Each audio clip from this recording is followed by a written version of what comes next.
Bom dia, boa tarde, boa noite pessoal. Mais um vídeo do Virando as Páginas. Hoje eu vou falar sobre um Pulp Fiction, um super romance que virou ensaio e logo depois desse ensaio virou uma série na HBO. Vou falar um pouquinho sobre Território Lovecraft. Antes de tudo, queria estar conversando com vocês um pouquinho. Primeiro, dar um grande abraço a todo mundo que veio lá do canal Arte da Guerra, do Comandante Farinazzo.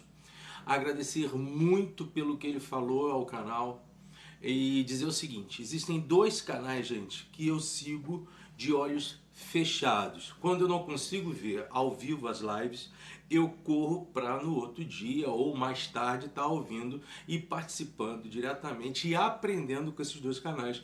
Um deles é o canal Arte da Guerra do Comandante Farinazzo. Inclusive na sexta-feira foi um show tremendo. O bate-papo sobre geopolítica, sobre Brasil, sobre defesa do país com o ex-ministro Aldo Rebelo foi sensacional. Convido a vocês a estarem vendo esse vídeo e mais, não apenas curtindo o canal do Arte da Guerra com o Comandante Farinazzo, mas também todos os outros dois canais que estavam lá, o do Felipe, do Otaviano, dois baitas também debatedores sobre geopolítica. Tudo que eu quero saber, por exemplo, do que acontece lá fora, eu já não procuro jornal há muito tempo. Eu vou nesses canais, baitas canais. Comandante Farinazzo, um grande abraço para o senhor. Quem sabe mesmo a gente faça uma live. Eu, gente, até me perdi nesse dia, porque eu estava vendo ele, nesse caso, estava ao vivo, e eu fiz várias perguntas lá, nenhuma delas foram caçadas. Cheguei a tomar uma bronca com razão também, porque eu estava repetindo uma pergunta toda hora, mas vale muito a pena. Esse tipo de canal, ele te dá muito conteúdo para que você possa dar saltos maiores e parar de repetir o que se fala por aí. Não acreditar em opiniões ultramodernas, ultracoerentes, ultraglobais, achando que elas são definitivamente as representações da geopolítica atual, das considerações, das mudanças realmente dos contextos geopolíticos no país, no mundo. Mudanças que estão acontecendo justamente no nosso movimento, no nosso momento, mudanças muito parecidas com aquelas que foram causadas no pós-Segunda Guerra Mundial e com a orientação da Guerra Fria. Nós estamos vivendo sim, movimentos muito rápidos, a questão do 5G, as questões cada vez mais fortes de rediscussão de lugares, fronteiras. Gente, vale a pena, canal Arte da Guerra do Comandante Farinazzo. Vejo, olha, já faz um ano, tropecei no canal, ali fiquei, ali gostei e queria também, gente, agradecer a todos vocês que vieram de lá, inclusive hoje ouvindo muito o que vocês pediram. A gente não vai ter música de fundo, eu já venho recebendo esse tipo de pedido já faz tempo. Aí decidi mesmo dar uma cortada nas músicas. Eu já estava usando as músicas porque eu estava fora do estúdio. Quem ainda não viu os meus primeiros vídeos, chega lá. Principalmente o primeiro, quando eu apresento o canal, você vai ver que eu estava no estúdio. Eu estou em casa. Então eu tenho 4 cães, tenho vizinhos. Hoje é num domingo, eu teria que ter gravado ontem. Não deu, eu estou num corre-corre danado. E vou aproveitar também para dizer o seguinte. A partir de novembro, se tudo der certo, inclusive mês do meu aniversário, eu vou passar a gravar também vídeos na quarta-feira. Por enquanto eu estou gravando final de semana ou na segunda, mas a partir de novembro eu pretendo dar uns insights nas quarta-feiras, não competindo com o canal do Comandante Farinazzo. Inclusive estarei nessas horas vendo e participando do canal assim que sempre que posso. E estarei então colocando esses vídeos à tarde, deixando eles já programados à tarde, e você pode estar participando. Aqui eu não discuto geopolítica, mas eu falo sobre literatura. E normalmente os meus contextos literários acabam chegando em assuntos de geopolítica. Só esse ano eu trouxe para o pessoal a entrevista de Putin com Oliver Stone, trouxe o soft power do Obama. Eu tenho muita preocupação com autobiografias, principalmente de presidentes norte-americanos. Nunca vi nenhum deles citando os seus erros quando estiveram sentados lá naquela cadeira da Casa Branca. Depois eu vou falar adiantando, semana que vem eu vou dar indicações sobre livros de Winston Churchill. Tem 4 grandes seres humanos, ou pelo menos 4 grandes ícones com os quais eu me agarro no sentido da liderança. Óbvio, o primeiro deles, sem comparação, o Dom Pedro II. O segundo, gosto muito do Winston Churchill, da participação dele. Não era nenhum santo, a gente vai falar um pouquinho sobre isso, mas foi o homem certo para a Inglaterra certa no momento mais difícil do século XX, creio eu, da Inglaterra e dos seus aliados. O terceiro, eu gosto muito do Martin Luther King, a participação dele. A gente vai até falar um pouquinho porque esse território Lovecraft do Matt Ruff tem sobre base de fundo das suas tramas o segregacionismo do sul dos Estados Unidos. Mas tenho muita simpatia a Martin Luther King, até por uma correspondência de fé, porque eu também sou protestante, e por aí vai.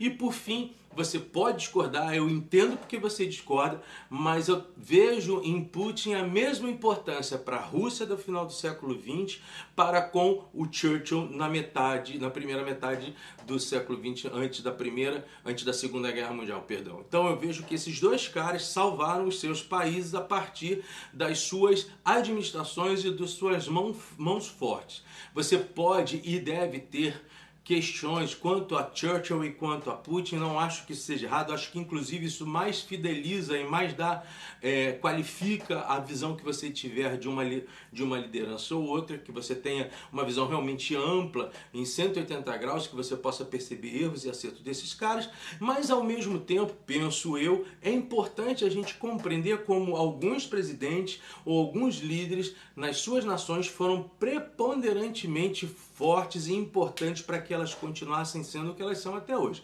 Churchill e Putin, na minha visão, conseguiram fortalecer e estabelecer padrões de unificação nacional dos seus países, cada um de matiz diferente, cada um com visões diferentes, mas todos os dois percebendo claramente o que há de melhor para os seus países. Pena que Dom Pedro II, na minha visão, deveria ter feito a mesma coisa, mas não queria que houvesse mortes no país quando da sua terrível perda do trono, de um golpe até hoje, talvez seja o pior golpe que o país já teve. A gente vive consequências muito claras por conta disso que está acontecendo. Eu tive uma pergunta, vou até ver o nome dela aqui, Ariane Ribeiro.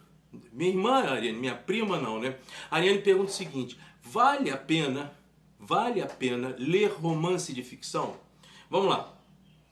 O que eu posso começar? Já que eu vou falar do território de Lovecraft, vale muito a pena estar falando sobre isso. Bom, eu acho que vale, acho que é importante e que ele serve de ponte para outros livros. Vou dar um exemplo da minha vida para que você entenda, Ariane. Tá certo? Inclusive vou dar indicações, se você pode, e vocês que quiserem também, podem seguir os mesmos caminhos que eu fiz. Há um tempo, muito tempo atrás, a coisa de 20, 25 anos atrás, eu acho que é isso, mais ou menos, chegou às minhas mãos esse livro, uma edição de 1960 em 2 partes, que são os contos e os trabalhos completos do maravilhoso Leon Tolstói, tá certo? Este livro aqui, você vê que ele está até um pouquinho rabiscado, arranhado. Ele foi feito em 1960, acho que foi pela editora brasileira. Um livro bastante completo, que coloca aqui, por exemplo, inclusive frases e pensamento do Tolstói a partir do seu mundo, do seu trabalho. Excepcional livro. Esse livro aqui eu não dou, não empresto, fica comigo. Foi a editora José Aguilar. De 1960 eu tive o primeiro e o segundo volume. Todos eles, esse primeiro me entregou nas mãos Guerra e Paz. A partir daí, o livro Guerra e Paz me trouxe o interesse para buscar cada vez mais os cenários que estavam lá inseridos na conta da Guerra e Paz. E aí eu comecei a procurar livros. O primeiro, logo de cara, que caiu nas minhas mãos foi do Alexandre Dumas, que foi o livro sobre a biografia de Napoleão. Espetacular, está passando aí agora porque eu não estou com ele em mão, está ali em cima. Vale a pena você procurar esse livro também. Ou seja, esse romance me indicou uma vontade de dar um outro salto para cair nas mãos do Alexandre Dumas falando sobre Napoleão. Depois eu fui começar a procurar e saber sobre o Império Russo. E o primeiro movimento que me fez que chegou em minhas mãos na época foi esse livro aqui, o Ivan o Terrível, do Nikita Romanov e do Robert Payne. Este livro não é fácil de achar, eu tenho ele já faz um bom tempo, acho que eu tenho ele uns 20 anos, ele é da editora Nova Fronteira, basta que você procure por aí, essa edição é de 1975, um livro muito importante porque Ivan o Terrível vai dar mais ou menos um certo modelo de liderança russa que tem sob até hoje as influências palpáveis naquela forma que o Putin age, né? Inclusive tem um outro livro dele, O Novo Czar, do Putin, que vale muito a pena também. Esse livro eu não tenho aqui em mãos, eu tenho na minha edição digital, mas chegou aqui o Ivan o Terrível, eu comecei a ler Ivan o Terrível. Não satisfeito com isso, comecei a ler outras obras e de uma vez só chegou às minhas mãos alguns livros, como por exemplo essa mulher aqui que talvez seja, se não a maior, uma das maiores líderes de uma nação. Catarina a Grande, cara. Você quando vai ler Catarina, você se arrepia na forma como ela age e como ela percebeu o mundo, como ela entendeu a Rússia e como ela soube trabalhar todas as questões e todos os elementos voltados a unificação do Império Russo e como ela tinha uma mão pesada. Gosto muito, adorei esse livro, é do Robert K. Massie. Aliás, eu tenho vários livros do mesmo Robert Massie, inclusive ele não escreveu só pelos russos, existem outras obras muito legais que eu tenho as lá em cima, mas eu estou querendo focar principalmente a influência que o livro Guerra e Paz fez na minha vida. Também acabou, obviamente, eu lendo Dostoiévski, comecei a ler outras questões relacionadas também à Rússia. Ao ler Dostoiévski e ao ver algumas questões importantes caiu nas minhas mãos na época a Revolução dos Bichos. Vou falar um pouquinho sobre ela já já, porque ela me apontou para outras situações que não apenas a Rússia, mas a Revolução Espanhola, a Guerra Civil Espanhola, e eu vou dizer por quê. Então, a Catarina Grande, cara, foi outro grande livro que chegou nas minhas mãos. A partir daí, não satisfeito, eu fui para o casal Nicolau e Alexandra, o último casal dos Romanov. Nicolau e Alexandra, aqui na minha mão, muito bom livro também do Robert K. Massie, tá certo? Por fim, chegou em minhas mãos, também do Robert K. Massie, Os Romanov, um livro menor, mostrando o fim da dinastia, a forma como há algumas falhas nos últimos Romanov na administração. Eles não enxergaram algo muito importante, que era a transformação da estética monarquista que existia com eles ainda na época. A Rússia sempre trabalhou sob o espectro de uma monarquia absolutista, quando ele poderia ter ido para uma monarquia parlamentarista, se aproximando mais da população, se aproximando mais do povo. E este erro dele, por incrível que pareça, este erro do Nicolau acabou trazendo para a Rússia a Revolução Vermelha, a Revolução Comunista, preceituada e iniciada por Lenin. Mas esta é uma outra obra que eu acabei por ler para entender um pouquinho mais os russos. Aí, chegou às minhas mãos o Simon Sebag Montefiore. Você deve estar vendo aí na tela a foto, o livro Os Romanov. Cara, se você quiser procurar biografias ou contextos históricos importantes, o nome Simon Sebag Montefiore é especial, tá bom? Logo depois ele escreveu uma outra obra que vai aparecer aqui do lado também, Jerusalém, uma biografia. Eu tenho esses dois livros de Simon Sebag aqui, ó, no meu leve, né? Então, todos os dois livros são importantes. Não sei se dá para vocês verem aí, mas eu estou colocando eles aí na tela para vocês enxergarem. Por final, acabei de falar, O Novo Czar, do Stephen Lee Myers, um ótimo livro, que fala de muita coisa com a qual eu consigo enxergar em Putin, por ele ser, na verdade, não um líder de um partido comunista, mas o retrato repetido e continuado da cultura russa dos czares. Por isso que o Putin é tido como o novo czar. E aí, depois desse livro, falei aqui e estou mostrando para vocês esta obra do Oliver Stone, a entrevista de Putin, que tem também em vídeo, tá vendo? Eu acho que é pelo canal 347 no YouTube você vai estar diante desta entrevista. É óbvio que aqui é um soft power à la russa, à la Putin, mas que foi uma ótima obra a ser lida. Esse é um exemplo, tá bom, Ariane? O outro exemplo na minha vida foi quando eu estive em Mão, acabei de falar da Revolução dos Bichos.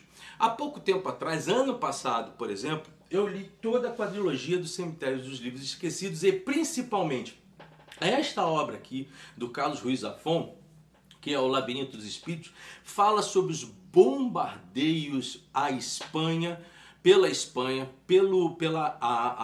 pela Força Aérea Italiana sobre Barcelona. Só para que vocês tenham noção, esses aviões, eles tinham os Heinkel 51, os SM-79 e 81, eles usaram naquele período as bombas de retardo, ou seja, olha que coisa terrível. Essas bombas caíam sobre as casas, perfuravam os tetos das casas, mas não explodiam imediatamente. Elas caíam dentro dos lares, dentro dos apartamentos, dentro dos edifícios e explodiam com famílias ali dentro. Tá certo? Cada um tem os relatos históricos de pessoas que morreram almoçando. Tá certo?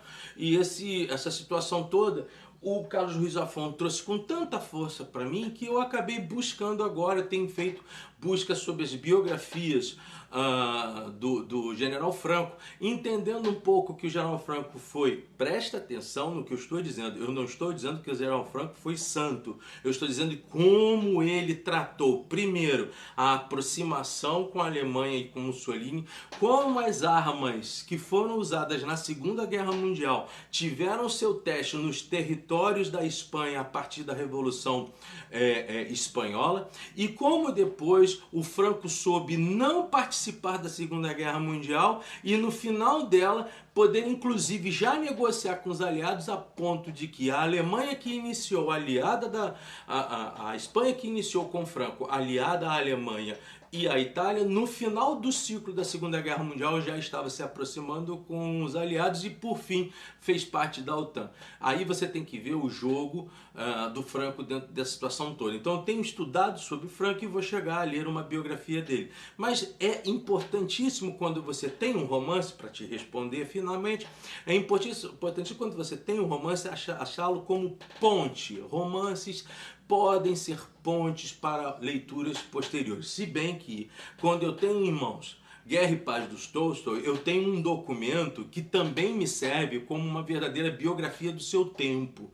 Me serve como uma historicização das guerras. Não podemos esquecer, por exemplo, a Guerra de Borodino. E ali é colocado nas minhas mãos um cara chamado Mikhail Kutuzov. Então eu começo a conhecer o general Mikhail Kutuzov, que é colocado no Guerra e Paz, de tal forma a compreender como aquele período o Império Russo conseguiu submeter a França a uma armadilha estratégica.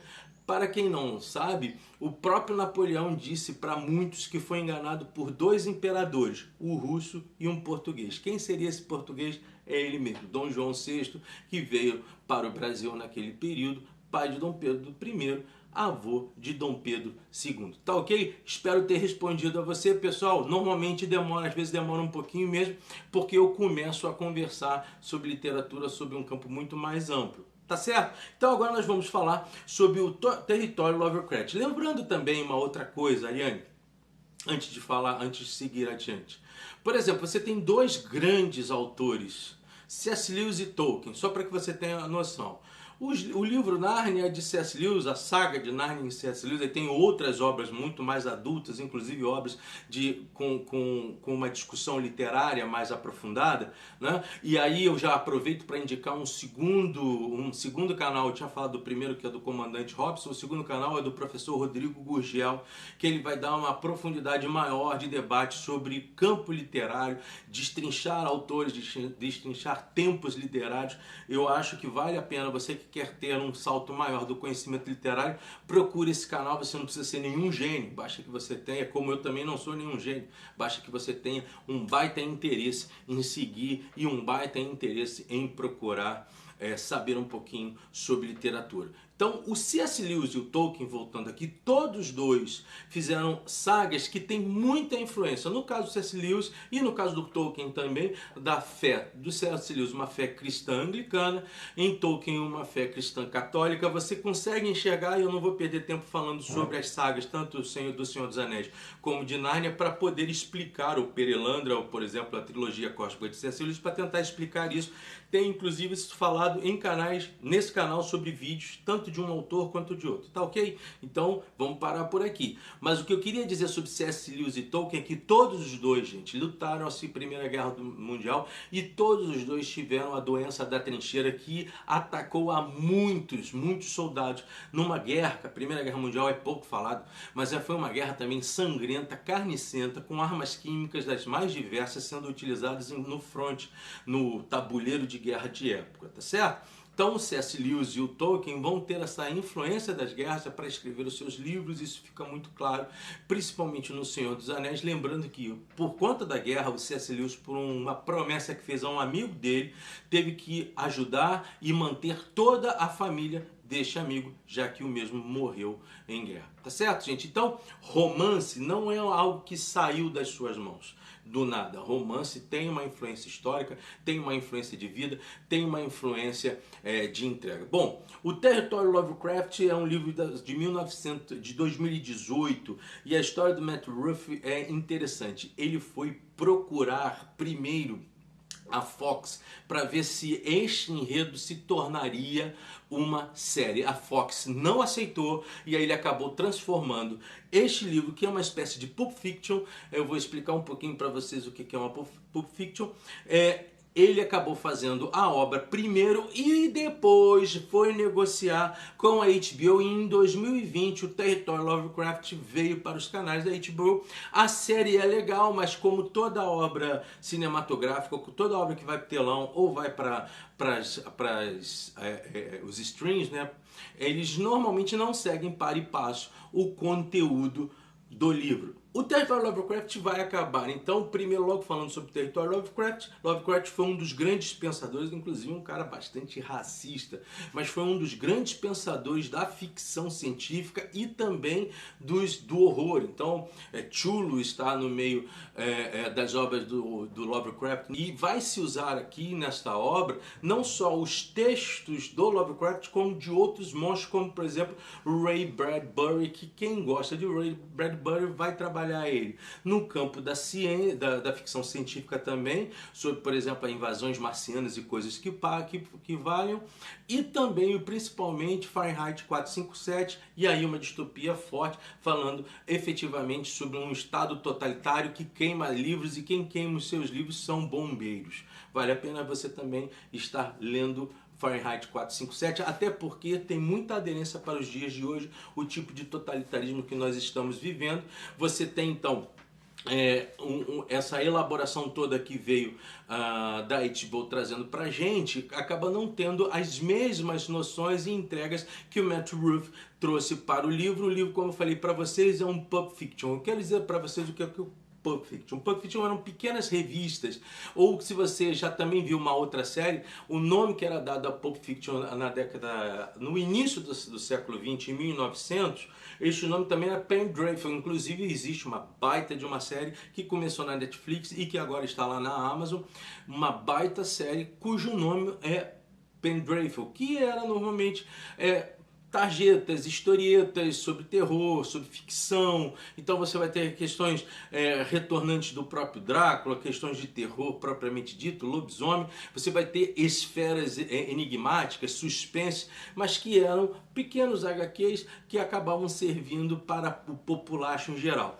Muita gente, inclusive, eu quero lembrar vocês, papel é coisa cara, e no século XIX mais caro ainda. O próprio Tolkien teve que negociar com as editoras para poder depois completar a sua trilogia do Senhor dos Anéis. Ele queria fazer o Senhor dos Anéis inteiro, só já tinha tido um sucesso no Hobbit. A editora falou o seguinte: tá bom, vamos fazer a primeira parte do livro. Como essa parte fez um sucesso, eles acabaram fazendo os outros dois livros, porque era caro esta questão de papel e essa questão de edição naquela época. Somando a isso, você tem um monte de gente, inclusive grandes autores que você vai conhecer, Machado de Assis, você tem Arthur Conan Doyle, você tem Júlio Verne, você tem o próprio C.S. Lewis escrevendo para tabloides na época.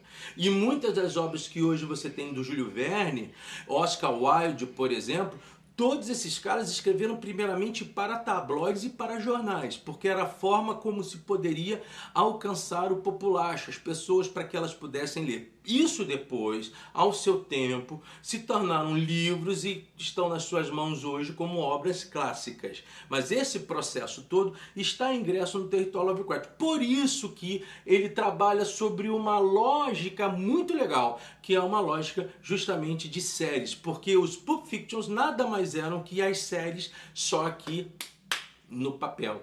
Então, cada capítulo é uma saga inteira, de início, meio e fim, mas cada capítulo tem um trabalho voltado aos seus personagens. Como há por trás uma ideia também concernente à segregação, existe aqui uma... Você, quem nunca teve esse contato, vai poder conhecer o tal do Guia da Viagem do Negro Precavido, que veio um pouquinho como o Green Book, que era uma espécie de modelo ou edições da quatro rodas para os negros no sul. E em cima disso existia uma coisa chamada Lei Jim Crow. Jim Crow foi um artista que fez aquela chamada blackface, que hoje os movimentos negros se combatem diariamente. Esta Lei Jim Crow, que começou no final do século XIX, ela só foi terminada em 1965. Ela foi cancelada legalmente e era uma lei para o sul dos Estados Unidos, onde inclusive, fica falado aqui, os próprios personagens tem uma coisa chamada a Hora Jim Crow, devido aos obstáculos que eles tinham para chegar ao seu local. Eles teriam que saber exatamente onde parar, onde comer, onde pousar, porque nem todos os lugares abriam exceção para negros. Então, o livro vai trabalhar estas questões raciais como sendo algo extremamente estranho e desconfortante e óbvio, agressivo, violento, tá certo? Aqui, então, você tem o horror de um lado, o horror da cabeça, o horror dos espectros mentais, o horror da cultura em geral, com o horror real que era a questão do segregacionismo, tá ok? Ao lado disso, você também vai ter os personagens da própria obra. Então você tem Atticus, você tem Letitia, você tem Montrose, você tem George, que são parte de uma família negra, que acaba tendo uma espécie de eleição, uma eleição meio que vicária, né? Esse pessoal, eles têm três particularidades muito interessantes. Primeiro, o Matt Ruff faz questão de colocá-los como pessoas intelectualizadas, que leem. Então você vai ter vários autores sendo colocados aqui, principalmente o próprio Lovecraft. Vale a pena estar lendo o livro no sentido de que cada tipo de autor, cada tipo de obra você anota. Se você não leu, vai buscar, vai procurar. Olha aí a ideia do romance te dando um livro e te dá outros livros, tá ok? Então este caminho que você vai acabar percorrendo, você vai entender o seguinte: cada capítulo tem início, meio e fim, cada capítulo tem uma história de qualquer um desses personagens, eles se interligam dentro de uma trama. Existe também as seitas, as assombrações, a Ku Klux Klan, uma espécie de Ku Klux Klan está participando, a família Braithwaite também está participando, uma família branca, um vilão que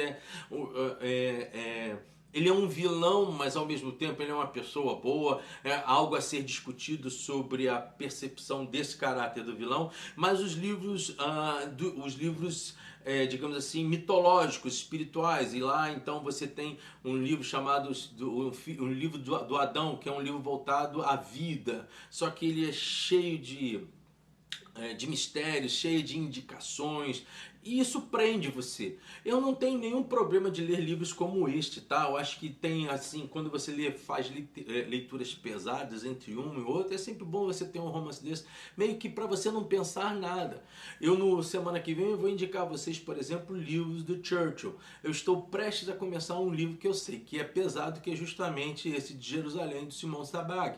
Então, às vezes, vale a pena, cara, para você, você não vai ficar pior nem melhor por você estar lendo um romance E dependendo do romance que você está lendo, se for um clássico, você vai estar sendo presenteado com vida, né? Então o livro sempre te dá novos livros para ler. E o Terry Lovecraft com o Matt Ruff, ele foi bastante bem escrito e ele te prende a cada capítulo. Então você vai ter aventuras ligadas a planos astrais, você vai ter aventuras ligadas a movimentos costumeiramente folclóricos do sul dos Estados Unidos, a personagens de terror voltados àquela região, àquela cultura, e que são importantes para que ele possa alinhavar a trama, tá certo?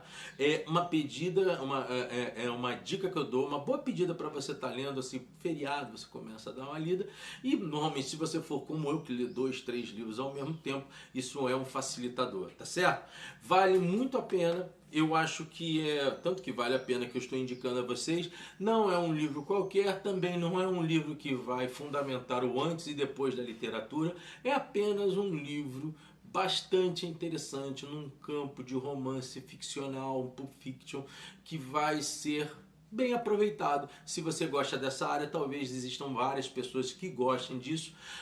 Uma coisa muito legal, essa questão do Necronomicon, como ele conseguiu fazer um livro que é o inverso do Necronomicon, porque o Necronomicon nada mais é que o livro dos mortos, ele vai criar um livro da vida, e todo o enredo passa também por meio disso aí.